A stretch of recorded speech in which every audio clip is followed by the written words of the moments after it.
Darren Ravel from Collect TV here with Michael Johnson, four-time gold medalist, and now the founder of Grand Slam Track. Uh, Michael, I just got to tell you, I have been a huge track and field fan, as you know, for years and years and years. And I can't watch the Diamond League in Germany live. And, also when there's anything that happens in this country, like it's like, congratulations, this person won $5,700.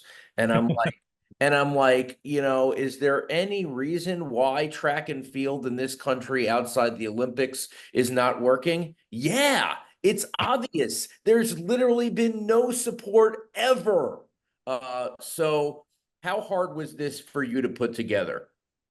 Yeah, not really hard at all, Darren, because most people, when you explain it just the way that you just explained it, that there are people, literally fans out there who want to see track and field. They want to see the best athletes competing against one another. They want to see high stakes. They want it to mean something. And when you explain it to them like that, when I went to my investors and explained, hey, here's what we're building, here's what I'm going to build, they were all in. When, I started going to broadcast partners, they're all in. They're like, yeah, this makes sense because it's the biggest sport in the Olympic Games. Every 4 years, it is the most popular sport, at least for 2 weeks, in the world. And then afterwards, it drops off a cliff and you've got to wait another 4 years to find it again. And it's not like it doesn't exist. Like you said, there's the Diamond League. There are these meets around the world. They're not paying the athletes enough for them to compete against one another. So even if you find it, you're not going to have those head-to-heads and those rivalries because the athletes are saying, look, if you're going to pay me $5,700, like you said, to win, no, it's not worth my time. I'll just continue to train for the World Championships or Olympics or whatever. And the fans want to see these athletes compete, and the athletes want to compete. So we just sit with Grand Slam Track. When we launch next year, we sit in the middle and just bringing these great athletes as entertainment to the fans, just like every other sport. And the Olympics and the Olympic trials serves as natural marketing, right? So people are being brought into the sport. They hear about a name like Parker Valby and they're like, "Oh, okay, I want to watch her." Or, so to me it seems like it would not be that hard to make something happen. But again, it's all over the place. Like, you can go to certain places, you can, compared to, people don't understand what it's like in Germany. Like, people don't understand. Is that the dream?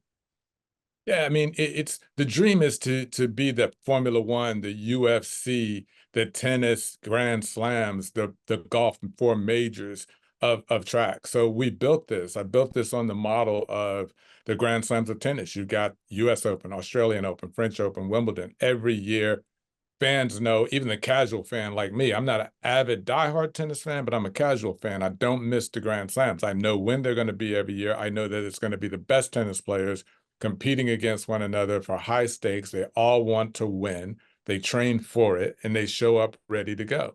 And it's compelling competition and stories. And so it's the same thing we're building for track. It's exactly what you will see here in Paris with these Olympic Games.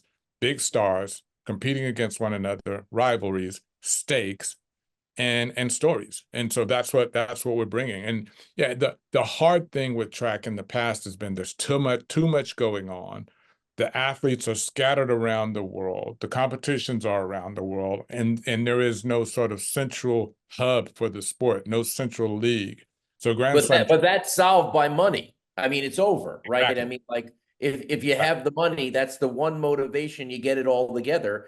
You have, what is it, 12.6 million? Is that the number? 12.6 million is our annual prize money. But we also have base compensation for each one of our athletes. So we'll sign 48 athletes to the league. In addition to the prize money that they're entitled to, we sign them to a base compensation every year based on their value, just like everywhere else, every other sports league. Those athletes are guaranteed then to compete in all four of our events each year. That way we can guarantee to our television partners, our broadcast partners, and to fans that when you tune in, you are going to see the best athletes competing against one another. Okay, so how are we going to market this? Because we're collect and we talk about, memorabilia, collectibles. When Michael Johnson, on I believe it was July 31st, 1996, and August 2nd, was that the gold shoes, right? Like, I couldn't get anything. Like, maybe there was a Nike shirt. I don't even think there was a Michael Johnson Nike. I could get nothing. There were no cards. There was literally nothing to invest in. Right. So how are we going to bring? And by the way, the merch has been horrendous in golf and tennis. At the U.S. Open, you just get U.S. Open in the year because they're independent contractors. So how are you going to get this together and use collectibles to market? Yeah, it's we're really excited about this. The athletes have never been in track and field, have never been organized at scale. So we're doing that. So now we can have those collectibles, those trading cards. We can have that sort of memorabilia. These athletes will leave here with these Olympic moments, as an example. Yeah, there should be collectibles around that. There should be things that they can that a fan can invest in that moment and be a part of. So we're really excited about that. We've got trading cards. We've worked with Tops on our trading card. I have one as a commissioner of the league, so a commissioner card. I also have some cards from my career as well. And if you haven't already gotten those, Darren, you'll get the first. And but we're really excited, and we did that as an example of what we'll be able to provide from track and field, from track athletes to fans.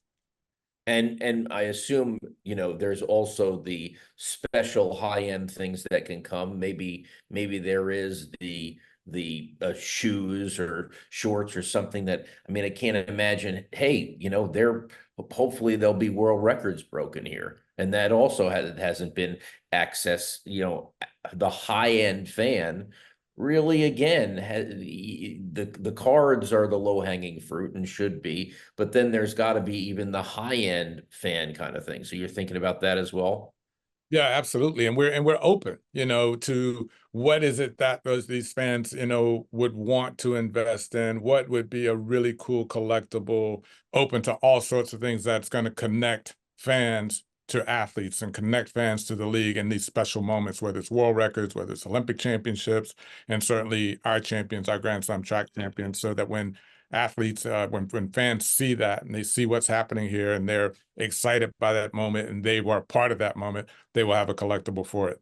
Michael Johnson, the founder of Grand Slam Track, thanks for joining us. I will be out. I will be out there. I guarantee you I will be there. Can't wait. Can't wait to have you.